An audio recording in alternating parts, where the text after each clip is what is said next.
Boa noite,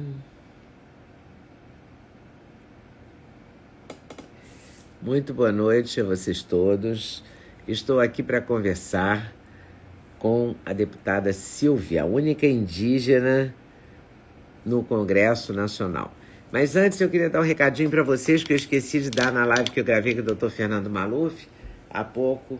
Tá aqui no Instagram a live, a gente fala de todos os tipos de câncer, de vários tipos.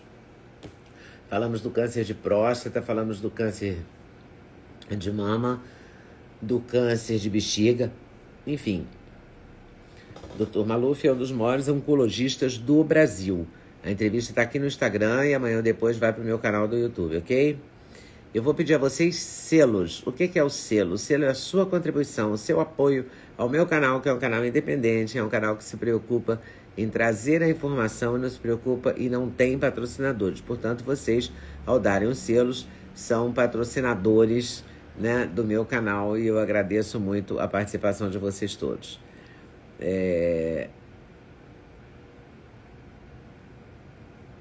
Eu vou conversar com a deputada Silvia. A Silvia, eu não sei, digamos que seja Wayampi, mas eu não sei, eu vou perguntar para ela como é que se fala. Ok? Deputada Silvia, vai ser um prazer conversar com ela. O que ela pretende, o que ela pretende fazer, o que os índios brasileiros querem efetivamente. Eu gostaria muito de fazer essa entrevista, estou feliz de poder fazê-la. Olha ela aí, boa noite. Boa Boa noite. noite. Para não cometer um absurdo, eu vou te perguntar como é que eu falo o seu sobrenome. Wayampi. Wayampi. Pronto. Silvia Wayampi. Eu vou desativar os comentários só para a imagem ficar mais limpa, porque depois eu passo essa entrevista para o meu canal do YouTube. Quero registrar meu prazer de você ter aceito o convite, uma honra, muito obrigada. A honra é E minha. estou feliz da vida de poder entender o que o indígena brasileiro quer para ele. Qual é a grande reivindicação? Porque a gente fica meio no meio da narrativa, né? Por um lado, pessoas dizendo, os índios querem isso, era aquilo, tão assim, tão assado, e outros dizendo, não, eles querem isso e tal. Quero saber de você, que é indígena, que é a primeira deputada indígena, né, do Brasil, que Na dirigiu. realidade, nós já temos uma deputada eleita, né? Nós fazemos a justiça à deputada Joênia Wapichana, de Roraima.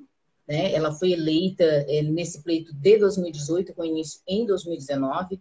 Foi a primeira mulher Olha, indígena a ser eleita para um pleito numa Câmara Federal. Em sequência, 4 anos depois, neste pleito, foram eleitas 4 mulheres indígenas. que Três maravilha. indígenas de uma vertente política de esquerda e apenas eu, a única indígena de vertente mais conservadora, de direita, patriótica, em suma, a única que mora no norte do Brasil e que concorreu pelo norte brasileiro. Então, digamos que eu seja a única representante da Amazônia brasileira eleita na atualidade para esse próximo pleito. Eu confesso a minha ignorância, eu não sabia que tinha uma outra indígena eleita em 2019 e estou considerando que você é a primeira, até porque você mora na área indígena, né? Então Uhum. você tem um contato Eu direto, fui. você é a voz desses indígenas. E qual é a voz? O que você quer? O que você quer dizer para o Brasil? O que os indígenas querem para a vida deles que o Brasil não sabe? Olha, eu fui a primeira mulher indígena a ser oficial das Forças Armadas brasileiras. Né? Uma das 4 mulheres convocadas pelo presidente Jair Messias Bolsonaro para fazer a sua transição de governo no ano de 2018, logo após as eleições. Em sequência, eu assumi como secretária nacional de saúde, assumi especificamente a pasta da saúde indígena, com um orçamento de 1 bilhão e 800 milhões de reais para coordenar 34 distritos federais de saúde, mais de 351 polos de saúde, 758 postos de saúde e 68 casas de saúde. Então, eu fui a primeira mulher a sentar na cadeira como secretária nacional de saúde indígena e a primeira indígena a assumir aquela posição como uma secretária nacional de saúde. E isso tudo aconteceu no governo do presidente Jair Messias Bolsonaro. Então, durante a sua transição de governo, ele convocou 4 mulheres. Uma dessas mulheres foi o primeiro presidente do Brasil na história que convocou uma indígena para fazer a sua transição de governo e, em sequência, a nomeou como secretária nacional de saúde. E o que você conseguiu fazer com esse orçamento nesse governo e o que você pretende fazer como deputada? Olha, nós tivemos algumas prioridades, né, enquanto secretária nacional de saúde. Uma delas era ter acesso de qualidade e com segurança em áreas indígenas, em terras de difícil acesso. Então, nós organizamos uma grande frente, uma grande força-tarefa para resolver um problema de mais de 40 anos naquela época, né? Então, já se passaram 44 anos. E nesses 40 anos, então, de silêncio absoluto, nós não tínhamos pistas de pouso homologadas para que aviões voassem com segurança para essas regiões de difícil acesso. Então, durante o governo Bolsonaro, nós montamos uma equipe com o SINDACTA, com a ANAC, com o Infraero, com a FUNAI e com a CESAI, para que nós pudéssemos homologar essas pistas de pouso. Então, foram levantadas 248 pistas de pouso. Dessas 248, 208 eram utilizadas pelo Ministério da Saúde. 168 dessas pistas estavam judicializadas com obrigação de fazer. E em 6 meses, nós homologamos 28 pistas, passando a seguinte, por conta da minha formação, eu tenho uma formação em transporte aeromédico. Isso me deu uma determinada expertise para poder montar uma equipe com pilotos, topógrafos, cadistas, que a gente pudesse fazer a homologação.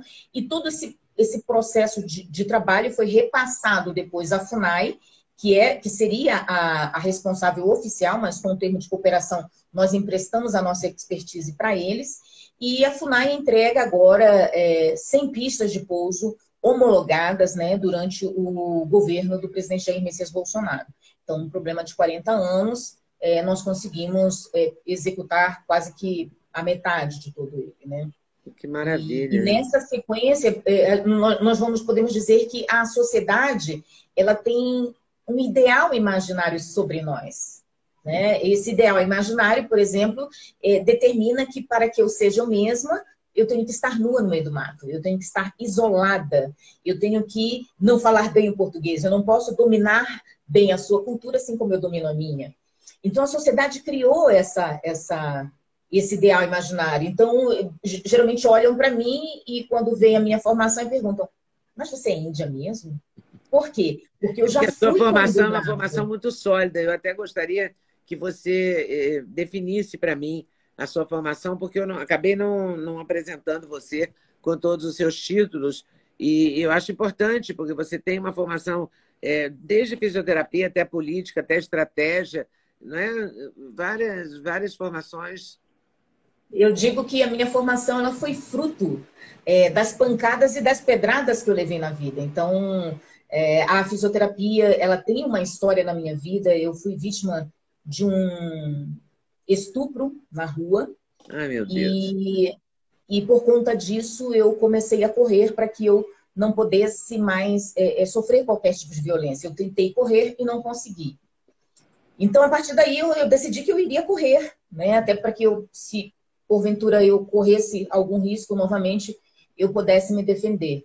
E acabei virando atleta profissional. E como atleta profissional, uma das minhas premiações foi conquistar uma bolsa de estudos, né? E essa bolsa de estudos me fez optar a estudar fisioterapia, porque alguns povos indígenas sacrificavam crianças que nasciam com problemas. É o que nós chamamos de infanticídio. Então, eu vi na fisioterapia uma forma de nós podermos cuidar das nossas crianças e dizer para vários desses povos que nós não precisávamos mais sacrificá-las, que existia uma esperança. Então, a fisioterapia ela veio com essa força para mim. E eu também trabalhava com atletas profissionais, né, atletas de alto rendimento, eu monitorava atletas na Marinha do Brasil, né, eu prestava serviços, eu fazia pesquisa, né, na Marinha do Brasil, e aí eu tive,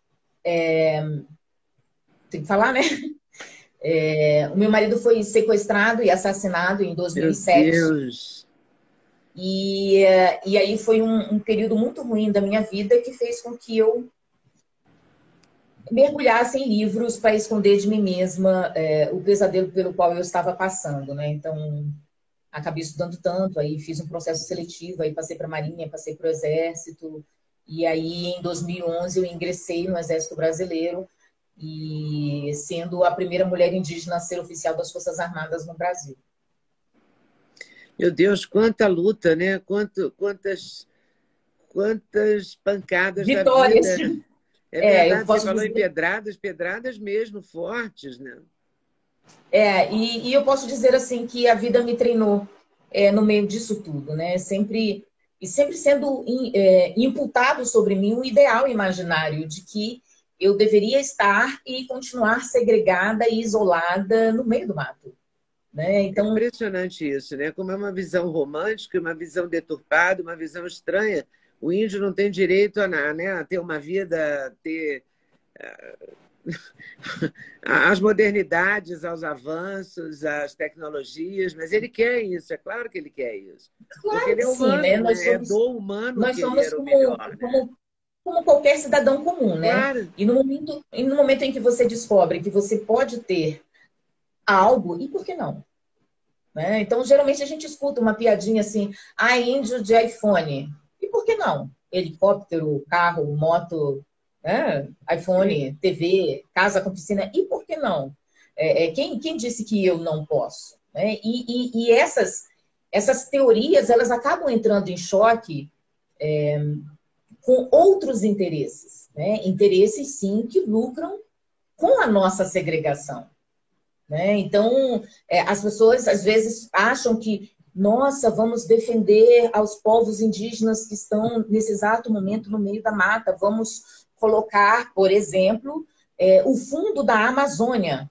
Né? Aí vem países, né, como Noruega, vem a Bélgica, vem a Noruega. França, vem a Alemanha, né, começam a colocar dinheiro internacional num fundo específico, dizendo com uma cortina de que vão proteger povos indígenas, de que vão proteger as florestas, e no final esse dinheiro nunca chega lá na ponta para quem realmente é. Então, organizações não governamentais recebem esse dinheiro com a desculpa de intervenção nessa área, mas na realidade não fazem para aquilo que deveria ser feito, que era para o atendimento desses povos. E esse dinheiro acaba sendo desviado para outras ações, inclusive atuando contra a soberania nacional. Então, essa percepção do macro, muitas pessoas não têm. Talvez eu tenha porque eu estudei isso, não é só pelo fato de eu ser militar, né? De eu ter sido militar, eu estou na reserva agora, né? Eu estudei política e estratégia na Escola Superior de Guerra, então eu estudei liderança estratégica na Escola de Comando do Estado-Maior. Então, a minha vida sempre foi uma vida voltada para as questões sociais, para as questões políticas do meu país. Não a política que as pessoas veem hoje em dia, mas a política de proteção de fronteiras e segurança nacional. Então, eu sou uma mulher que, desde os meus 6 anos de idade, eu posso dizer que eu lutei para ser brasileira. Então, eu luto contra um sistema que me isola. Eu luto contra um sistema que me nega a cidadania. Eu luto contra um sistema que me nega a brasilidade e o meu pertencimento a uma terra chamada Brasil. Então, muitas das vezes, a sociedade ela não entende isso. E outros se aproveitam disso. Né? Para quê? Para colocar o indígena contra o seu próprio povo, contra o seu próprio país, que é o que nós vemos hoje. Durante tantas e tantas COPs, né, que visam falar sobre a manutenção do clima do país, se nós fizermos uma pesquisa no Google, nós veremos que existem vários indígenas que saem do Brasil única e exclusivamente para falar mal do seu país. E não para protegê-lo de interesses internacionais e de interesses escusos. Então, eu sou o outro lado. Eu sou o lado que analisa um processo, que analisa determinados interesses e que os questiona enquanto nação, enquanto brasileira. Porque nós vivemos numa área, né, a Amazônia brasileira é uma área onde existem interesses internacionais, né, de olho nessas riquezas Nossa. e obviamente, se você que mora naquele lugar passa a explorar as riquezas que aquele local tem, você se desenvolve economicamente. Se você se desenvolver economicamente, você não é controlado. E você vira uma potência, autor do seu destino, autor de sua própria história. E, obviamente, outros interesses não querem isso. Não Claro, querem não isso para o agrada nem povo um pouco, brasileiro. né? A Noruega deve ficar danada da vida com isso. Então assim, Colocando a eu Noruega entendo. como uma figura de expressão, porque eu sei que tem interesse, que o Macron demonstra isso, que tem a Alemanha, mas é que a Noruega, há uma história, inclusive, do rei da Noruega ter sido encontrado na Amazônia, né? Do nada, assim. Né? Você não encontra um Exatamente. rei Então, no meio da Amazônia à toa, né? Algum interesse ele tem nisso. e realmente, às vezes as pessoas questionam, dizem que é ou que não é poesia, que deve ser ilusão, ou que as pessoas aumentaram uma expressão quando diz assim, olha, existem áreas em que determinado horário o brasileiro não passa, mas estrangeiros têm autorização de passar livremente. Né? Então, nós passamos por uma guerra. É verdade isso? Isso é verdade. Isso é verdade. Isso é perigosíssimo para a soberania nacional. Claro. Perigosíssimo. Né? Hoje nós temos uma política segregacional que visa impedir o crescimento econômico do país. Como assim?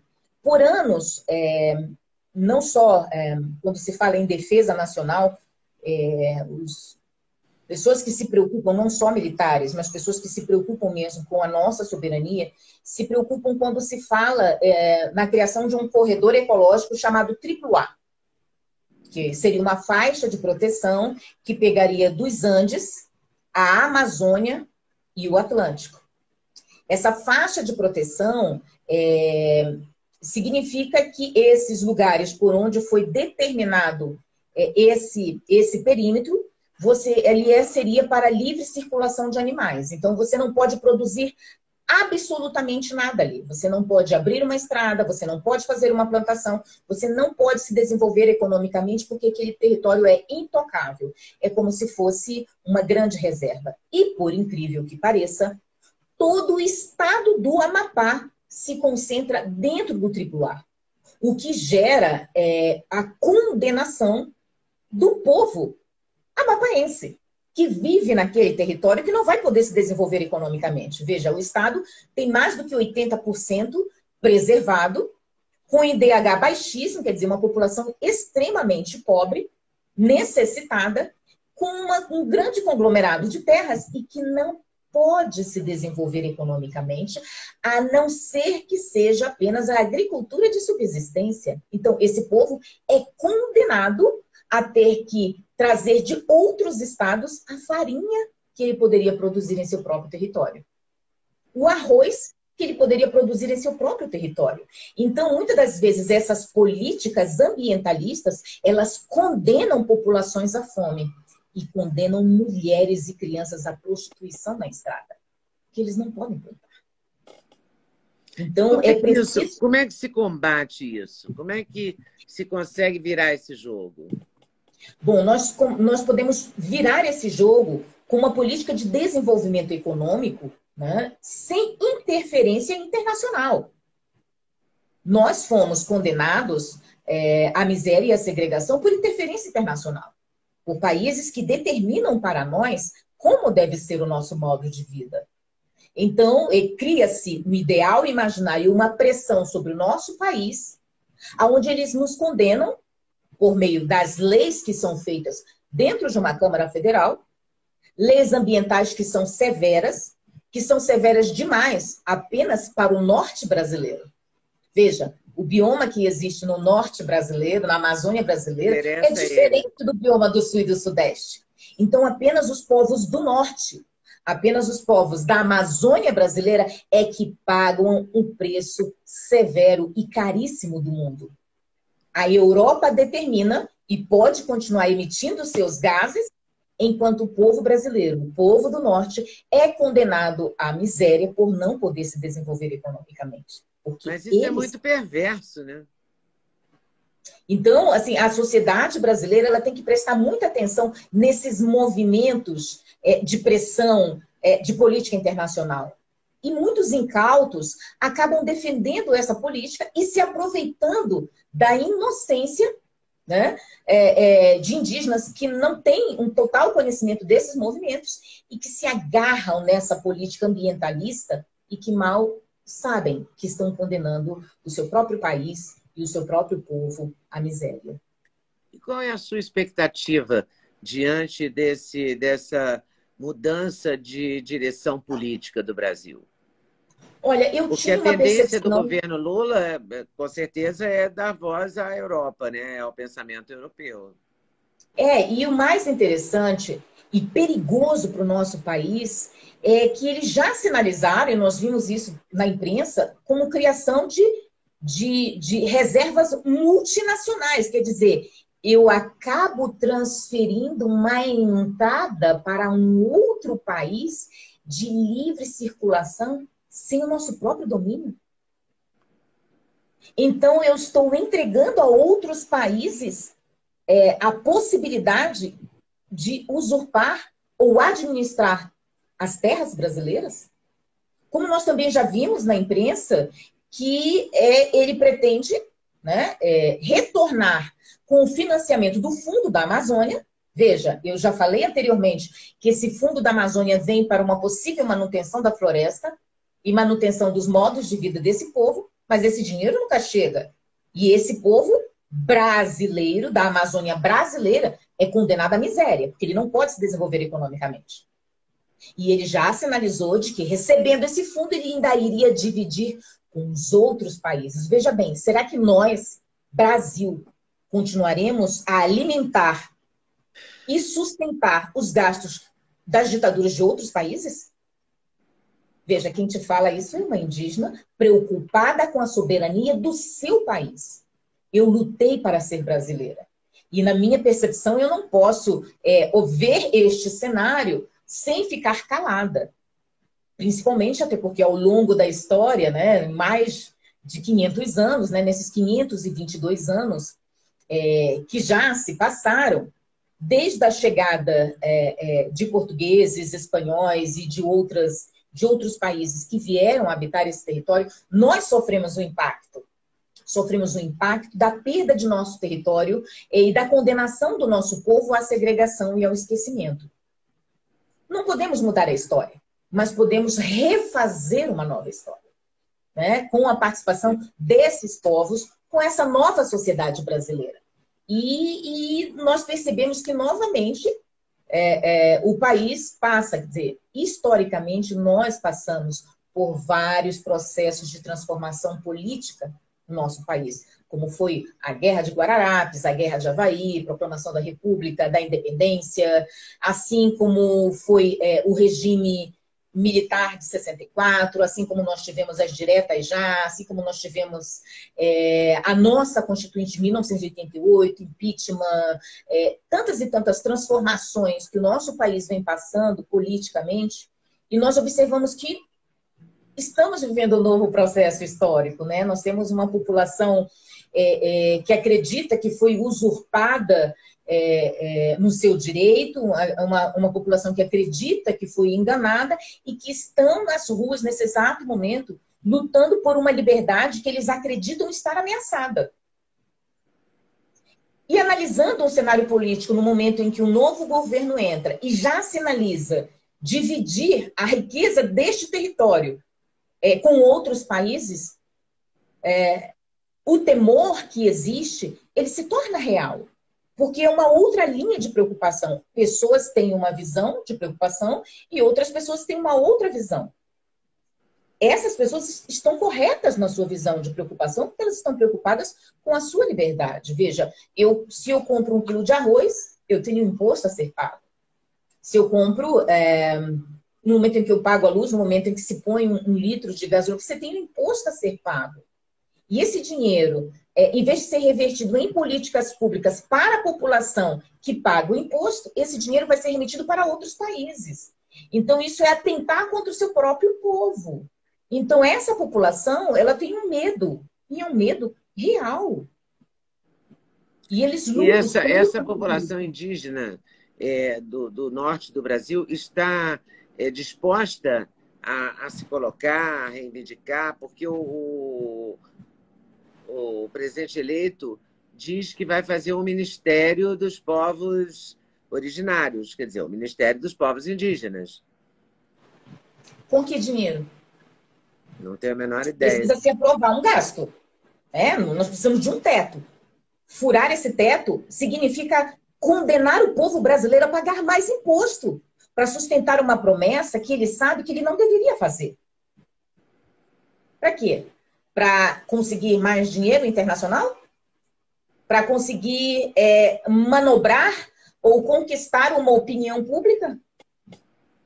Com o imposto e a sobrecarga de imposto sobre o povo brasileiro.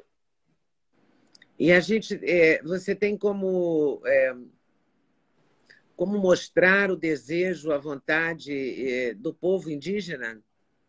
Sim, nesse exato momento nós temos vários indígenas em Brasília, né? Nesse exato momento eu estou em Brasília, né? Existem várias reuniões e tratativas antes da diplomação, né? E há essa necessidade de eu estar aqui em Brasília. E eu estive conversando, Brasília está lotada, né, de indígenas que têm uma mesma percepção dos caminhos que o país está tomando para o próximo ano. Né? Nós temos indígenas, por exemplo, os indígenas Parecis do Mato Grosso. São indígenas que lutaram pelo seu desenvolvimento econômico, que foram perseguidos no governo que vai entrar, então o governo que foi um governo anterior, eles queriam se desenvolver economicamente, lutando contra o ideal imaginário. Eles não podiam produzir em suas próprias terras, então, veja, o indígena com um conglomerado de terras, sem produzir economicamente dentro dela. Então, você homologa terras, joga pessoas ali dentro e diz para elas que elas não podem produzir. E os indígenas Pareci lutaram contra isso e foram plantar soja, foram plantar milho e foram várias vezes multados, ameaçados, seus maquinários apreendidos. E quando eles conseguiram conquistar essa dependência econômica, se tornaram um dos maiores produtores de soja do Mato Grosso. Conquistando a independência. Certamente não vão querer perder essa condição, né? Sim, inclusive nós temos líderes que estão, um líder que já está na COP27 agora, né? E ele, inclusive, foi procurado por pessoas da equipe de transição do governo que vai entrar e foi ameaçado, dizendo que iriam tirar deles a capacidade de desenvolvimento econômico se eles não apoiassem o governo que vai entrar. Isso é seríssimo. Então, a minha função e missão não é só defender o meu povo do Amapá, eu digo povo na sua totalidade. Então, no momento em que eu fui eleita, eu tenho a obrigação e o compromisso de trabalhar para aquele que votou em mim e para aquele que não votou em mim, porque todos são amapaienses. Eu me tornei uma representante do meu estado. Mas eu sou uma filha do norte. Eu sei como a população vive. Eu sei a forma como nós fomos condenados e a dificuldade que é viver na Amazônia brasileira. Então, o norte brasileiro pode ter a certeza que ele terá uma voz não só pelo Amapá, mas pelo norte inteiro. E justamente por eu entender, por ter estudado o suficiente para ter uma percepção de política internacional, eu tenho uma formação em salvaguarda e segurança pela ONU. Então, eu me formei em 2013 em salvaguarda e segurança. E justamente um vasto conhecimento te faz perceber como essas políticas se montam com o único interesse de usurpar e segregar um determinado povo e mantê-lo como uma massa de manobra, né? Então, ou como um curral eleitoral. E a gente precisa romper com esse tipo de política. E a gente poderia dizer que os índios do norte do Brasil, do Amapá, da Amazônia brasileira, gostariam de ter o mesmo desenvolvimento que os Parecis do Mato Grosso? Com certeza, absoluta. E quem não gostaria, né, de ter um carro e cruzar uma estrada tranquilamente, né? Quem não gostaria de ter um telefone? Quem não gostaria de tomar uma água gelada? Né? Então, é óbvio, as culturas elas se remodelam com o passar do tempo. Né? Veja bem, a sua cultura, da qual você descende, não vive mais na época das cavernas. Por que nós somos obrigados a viver em 1500? né? Então, eu sempre questiono isso, né? Vocês têm uma vida tão boa, né? Com determinadas, não vou te chamar de regalias, mas com uma determinada Conquistas, infraestrutura, conquistas. conquistas, com determinadas facilidades. Então, e por que nós, indígenas, não podemos? Será que nós devemos e seremos obrigados a viver eternamente em 1500, enquanto uma outra sociedade vive no século XXI? Você acha que essas outras indígenas que foram eleitas, ou que estão, que tem uma indígena, inclusive no governo de transição, né? Na equipe de transição, estão abertas para entender essas reivindicações? Poderão ouvir? Será que elas ouvirão também a sua voz e a voz dos outros indígenas que você representa? Olha, eu não sei, eu não sei. Eu sei da minha realidade, da realidade do meu povo e da realidade do Brasil. Nenhuma atitude minha deve condenar o meu país, né, à perda da sua soberania e à perda da dignidade do seu povo. Então, eu posso dizer que eu não terei acordos se esses acordos forem para segregar, para isolar e para condenar ainda mais à miséria o povo brasileiro. E você tem uma expectativa, assim, uma equipe, o pessoal indígena que iria para Brasília mostrar esse apoio a você e a essa causa? Porque vem aí Sim, a demarcação de terras, não tem uma grande questão aí para ser resolvida? isso, Como é que é exatamente. a sua posição em relação a esse marco?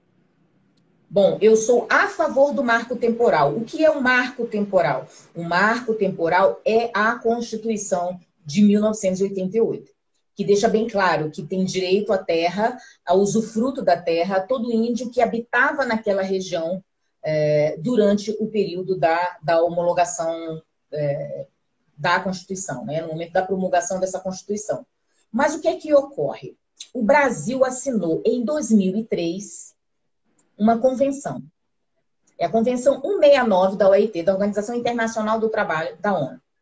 Essa Convenção 169, ela deixa bem claro que é indígena todo aquele que se auto-reconhece como indígena e é reconhecido pelo povo do qual diz pertencer.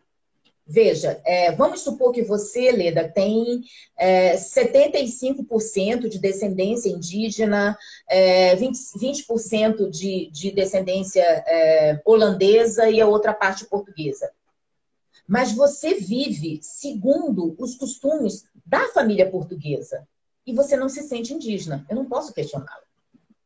Mas você tem, por exemplo, vamos supor, 50% de descendência, como mais ou menos os povos no Pará, vou dar um exemplo aleatório, 10% de holandesa, 20% de francesa ou portuguesa.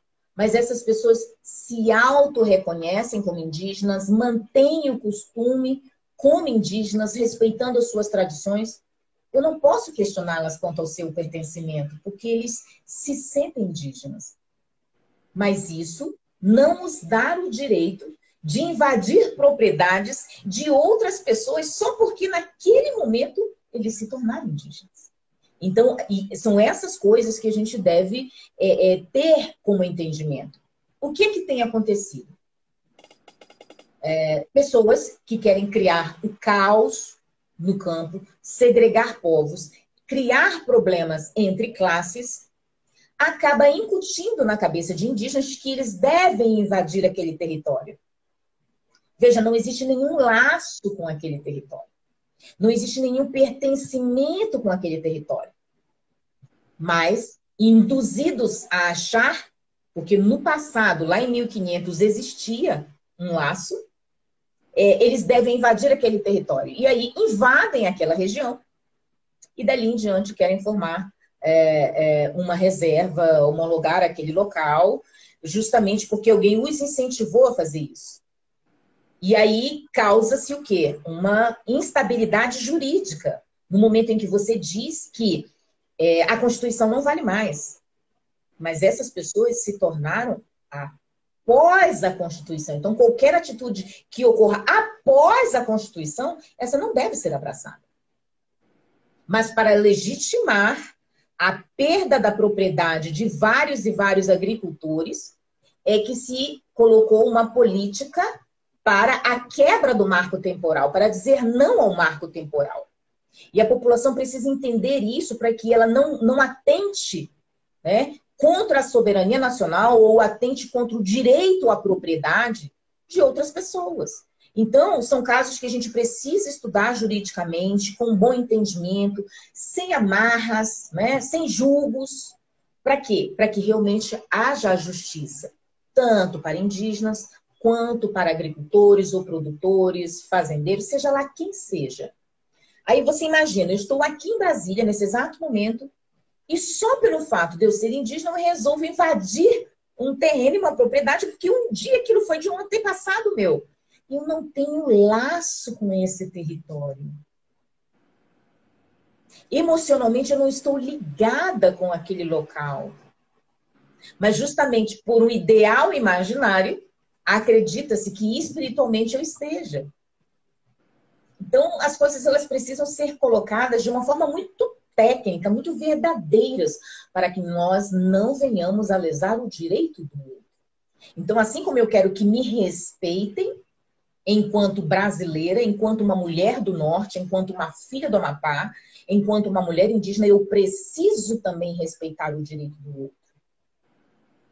Da mesma forma, eu quero que respeitem o direito do indígena em suas terras homologadas, mas eu não posso incentivar que eles invadam, né, a outras terras do qual não pertencem a nós. E qual seria uma solução para essa questão que a gente falou antes um pouquinho, sobre a área que os brasileiros não podem circular a partir de determinada hora e os estrangeiros podem? Quem disse isso? Onde está escrito isso? Por que vale isso? Olha, existe, como eu te disse, né? Eu sei que o dinheiro compra tudo, né? Dizem que compra até, né, o amor verdadeiro, então é possível que o dinheiro esteja envolvido nisso, né? Com certeza. Então, veja bem, em determinadas áreas nós temos riquezas, né? Temos Sim. ouro, temos diamantes. Controlar a entrada de pessoas nessas regiões é importante para quem se alimenta do mercado ilegal. Né? Se você vê tantas e tantas pessoas que falam, mas garimpo ilegal, mas usam um anel de ouro. Mas Né? compram Tem brinco de diamante, ouro compram. desse garimpo, né? Esse Né? Mas ouro compram sem ouro procedência desse garimpo. definida. Então, a gente precisa definir muito bem essas questões, né? E justamente isso só ocorre, né, de indígenas impedirem a passagem de outros brasileiros em território e facilitarem para interesses internacionais, porque lhes foi negado o entendimento e o conhecimento da realidade do seu próprio país. Então, se você for ver, mesmo que você tenha um ensino bilíngue dentro da aldeia, o que chega de entendimento e conhecimento chega muitas das vezes alterado para o entendimento. Né? Veja bem, estar com o povo segregado mesmo, né? Manipulação do conhecimento. Então, muitos têm... Quantas e quantas vezes eu ouvi meu povo desesperado, achando que, por exemplo, quando nomearam um presidente da FUNAI em 2017, e ele era militar. Um general foi nomeado em 2017 como presidente da FUNAI. Quando eu cheguei na aldeia, o povo estava apavorado, desesperado, dizendo que as mulheres seriam assassinadas, as crianças seriam estupradas, que eles iriam chegar lá e iriam metralhar todo mundo. Eu falei, quem falou isso para vocês? Então já criaram um discurso para dizer militares não prestam, militares... Sabe? E aí você começa a perceber o quanto que o povo vem sendo manipulado ao longo do tempo e da história. Né? E acredita piamente que isso tem acontecido e a gente tem fragilizado uma nação com guerras de narrativas. Parece que essa é uma das armas mais frequentes no momento, né? A guerra de narrativas, as narrativas. Não sei como combatê-las, mas acho que vão te dar muito trabalho essas narrativas, né? Não, Vão mas nós trabalhar estamos muito preparados. contra as pessoas que estão empenhadas em fazer um país melhor, né? Exatamente. E eu posso dizer assim, ainda bem que hoje nós temos vários e vários indígenas que têm produzido em suas terras, que têm se desenvolvido economicamente, que têm conquistado a independência e a autonomia, que têm determinado por si só o seu destino, o seu futuro, sem interferência de outros interesses, né, que querem condená-los a viver em 1500. E mesmo com todo o desenvolvimento, tem mantido a sua cultura, tem mantido os seus cantos, tem mantido as suas tradições e as suas rezas e se desenvolvido economicamente. Eles não deixaram de ser indígenas porque são agricultores, eles não deixaram de ser indígenas porque são médicos, eles não deixaram de ser indígenas porque atingiram um momento, né, um momento de relação com a sociedade. Vamos ver, um exemplo. Eu tenho um momento de relação com a sociedade diferente do mesmo momento de relação da sociedade que o indígena que mora numa área de difícil acesso, onde não se tem a possibilidade de se ter internet. Então, ele vive num período de tempo e eu vivo num período de tempo, mas nós não deixamos de ser. O que muda é o nosso tempo de contato e o nosso entendimento em relação ao mundo. E isso não faz com que... E nos últimos 4 anos, a gente pode dizer que houve um avanço disso, um avanço significativo dessa percepção de mundo mais próximo da sua percepção do que da percepção de 1500? Com certeza. Até porque nós tivemos muitas ações do governo que foram benéficas para os povos indígenas. Por exemplo, nós temos o programa Wi-Fi para Todos, né? E, obrigatoriamente, todas as reservas indígenas, todas as aldeias têm direito à internet via satélite, né? Todos os quilombos, as áreas ribeirinhas têm direito à internet. Só que, muitas das vezes, o público, o povo, não sabe. Por quê? Por culpa do seu representante. Né? Quer dizer, aquele que deveria representar o povo, que foi eleito para isso, do qual recebeu e foi outorgado, né? O dever e a obrigação de trazer e fazer com que essas políticas públicas sejam instaladas naquele território, não fazem. E eu digo que muitas das vezes as pessoas deixam de se preparar para isso.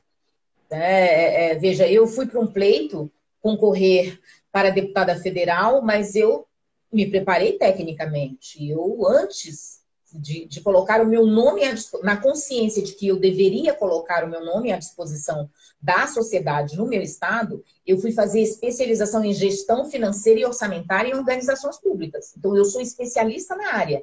E eu me preparei para poder olhar o orçamento, né, da União e poder discuti-lo e trazê-lo de uma melhor forma, né, para a minha população, para o povo do qual eu represento. Né? Eu não represento, como eu disse, eu não represento só aqueles que votaram em mim, eu represento aqueles também que não votaram em mim.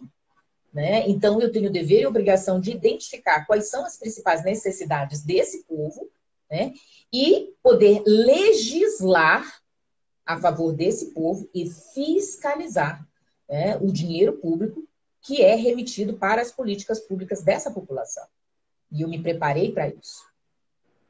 E você tem agora, além de se preparar para isso, e além de lutar por isso, você vai ter que lutar pelo espaço de dizer isso. Exatamente. Não é? De se comunicar. Que eu acho que, por exemplo, eu não sabia que tinha outras indígenas eleitas. Então, não é, eu me considero uma pessoa até bem informada. Então, na verdade, há uma dificuldade de comunicação muito grande ainda no Brasil, né? Mesmo entre os deputados eleitos. Eu me surpreendo, às vezes, descobrindo alguém que eu nunca podia imaginar que tinha sido eleito. Eu morei 40 anos, 40 e tantos anos no Rio. E às vezes me surpreendo e falo, meu Deus, mas esse deputado é do Rio? Mas eleito por onde, né? Uhum. E agora eu estou morando em São Paulo, então agora que eu sei menos ainda. Mas São Paulo, não sei, a gente fica sabendo um pouco mais. O Rio é mais misterioso nesse episódio. Eu suponho que o Norte esteja mais parecido com o Rio, sabe? Mais Exatamente. difícil de ter voz, de ter vez, de se colocar, de se comunicar. Né? Você vai ter que fazer um esforço muito grande para levar para populações ribeirinhas. Imagina o acesso difícil que é o norte do Brasil, a floresta, os povos da floresta, né? Dizer a Exatamente. eles os direitos Veja bem, por deles. exemplo, quem são esses ícones históricos, né, no cenário nacional? Nós tivemos o Mário Juruna, né, que era do Mato Com o seu Grosso, e gravador. exatamente, e foi eleito, né, deputado federal pelo Rio de Janeiro.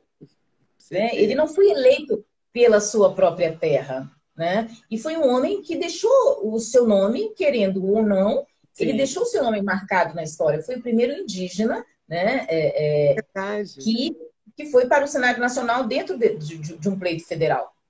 Em sequência, veja, veio ao mesmo tempo, para o cenário nacional, uma para o executivo e uma para o legislativo. Para o legislativo foi a Joênia Wapichana, eleita por Roraima, e para o executivo eu fui convocada para fazer a transição de governo, assumindo depois como secretária nacional de saúde. Então, paralelamente, durante o mesmo período, sendo que uma para o legislativo e outra para o executivo.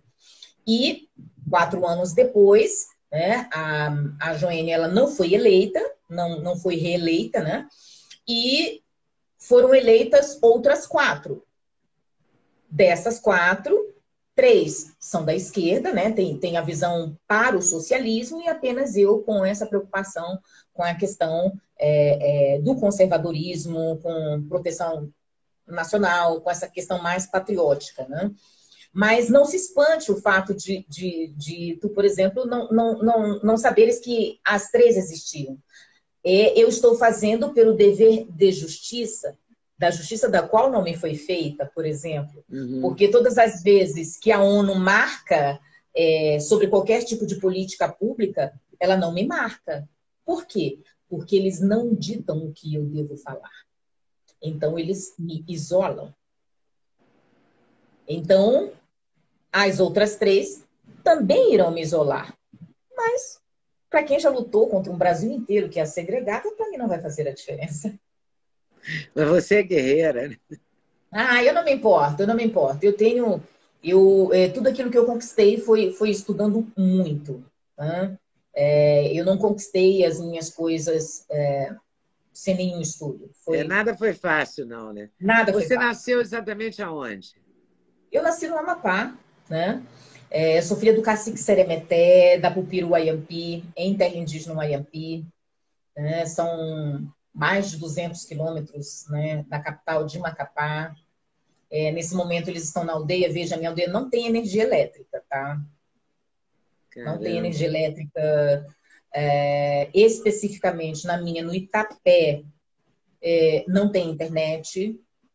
Mas isso é porque existe interferência, tá? Existem parte de um grupo, né? Assim, são 5 clãs, então são mais de 98 aldeias, tem indígenas que nem se conhecem, que só ouviram falar um do outro, tem alguns que têm rixas entre si. É normal, como qualquer civilização, Sim. né? Mas muitos querem energia elétrica, mas não podem ter energia elétrica, porque já foi incutido por meio da ONG de que se eles tiverem energia elétrica, eles vão morrer, vão desaparecer. Isso é cruel. Isso é cruel com o povo. Desfazer essas narrativas, então, vai ser uma das suas missões mais fortes, né? Mais fortes, sim. Dizer que nós não devemos dividir povos por um ideal imaginário. Nós devemos, sim, acolher e impedir que eles sejam segregados, que eles sejam vitimizados por uma política que segrega, porque os condenou a viver no passado, porque é mais fácil de lucrarem, né, se eles viverem desse jeito. Você acha que a questão da saúde, qual seria a coisa que motivaria você, que os motivaria a reivindicar a energia elétrica, o sinal de internet e tal? O que você acha que seria mais sedutor para você conseguir conquistá-los para essa luta? É fazê-los entender que eles têm direito, que eles são merecedores, como qualquer brasileiro. Merecedores de um destino, merecedores de serem autores da sua própria história e não estarem isolados. Veja, se eu não tivesse sido criada por uma outra família, né? Se eu não tivesse sido...